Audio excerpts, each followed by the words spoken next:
como ser pobre tira a gente de muitos ambientes, tira a gente de contexto de muitas coisas.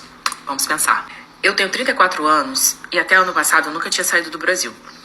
Quando eu fui organizar a minha primeira viagem, eu não conseguia eu não tinha nem desejo.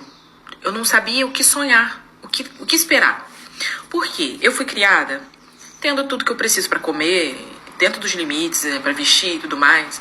A minha educação foi escola pública a vida toda, eu não tive... Eu entendo que tem gente que está na minha realidade, que sonhava e tal, mas eu não sei. A pobreza, ela anestesia a gente por um tempo, pra gente não sofrer tanto. Não sei se você já teve essa percepção, se você... Eu não diria que a pobreza anestesia, mas eu diria que em relação ao sonho, a pobreza limita a base que você tem até mesmo para sonhar.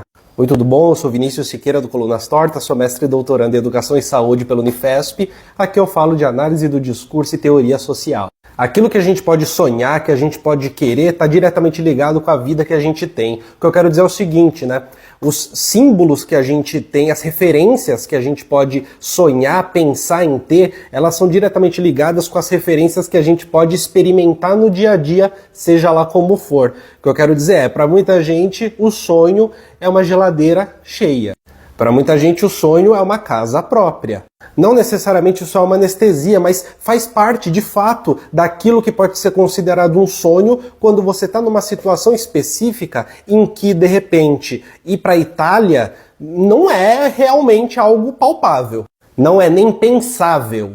Mas aqui entra o jogo, a virada de jogo, né, que eu acho que é muito interessante de se pensar, que tem a ver com a emergência da sociedade da informação. Manuel Castells, que é um sociólogo muito importante, ele tem uma obra fabulosa chamada Sociedade em Rede, ele popularizou muito esse termo da sociedade da informação, principalmente porque, a partir do entendimento, né, dele, a gente pode compreender que o capitalismo no mundo atual ele funciona centralizando a produção e a distribuição de informação para além de tudo. Nessa distribuição, nessa centralização da produção da informação, tem uma coisinha muito específica que acaba se transformando em algo muito relevante na nossa vida cotidiana, que são as redes sociais, que é a publicidade, por exemplo. A publicidade e as redes sociais, elas fazem com que justamente as referências que nunca foram referências para pobres passem a ser. Então a pessoa que vive na miséria, mas tem um celular na mão, e a pessoa que é muito rica e tem um celular na mão, ambas vão ser atingidas, impactadas por uma propaganda de um tênis Nike de R$2.000. A pessoa que tem muito dinheiro vai comprar esse tênis Nike de R$2.000 como se tivesse pagando um copo d'água. A pessoa que não tem grana vai não ter grana para isso.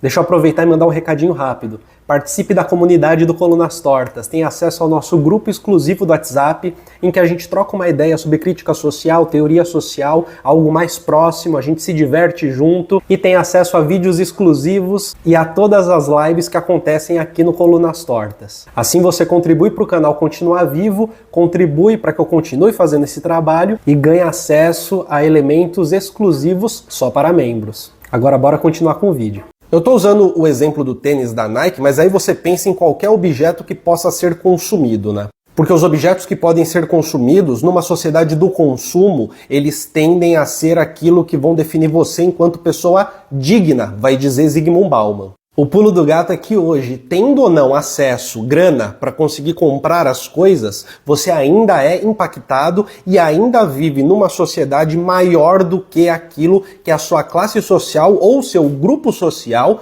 ou o local em que você mora pode te oferecer.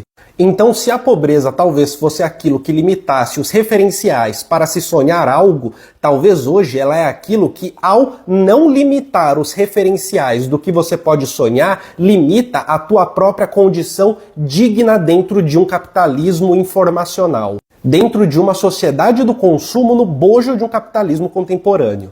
Se talvez antes a pobreza fosse aquilo que te deixava distante, hoje ela é aquilo que te aproxima e que joga na sua cara a sua falta de dignidade, já que você não pode consumir as coisas que lhe fariam ser uma pessoa digna.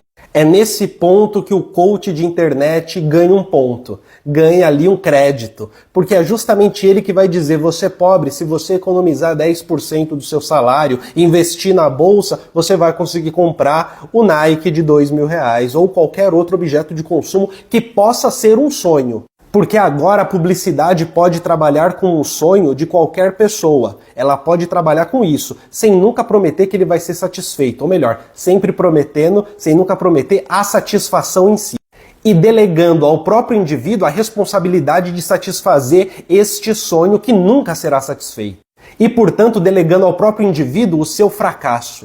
Hoje nós vivemos numa sociedade que produz fracassos, que produz fracassados e que é interessante essa produção para uma espécie de controle social, tudo bem?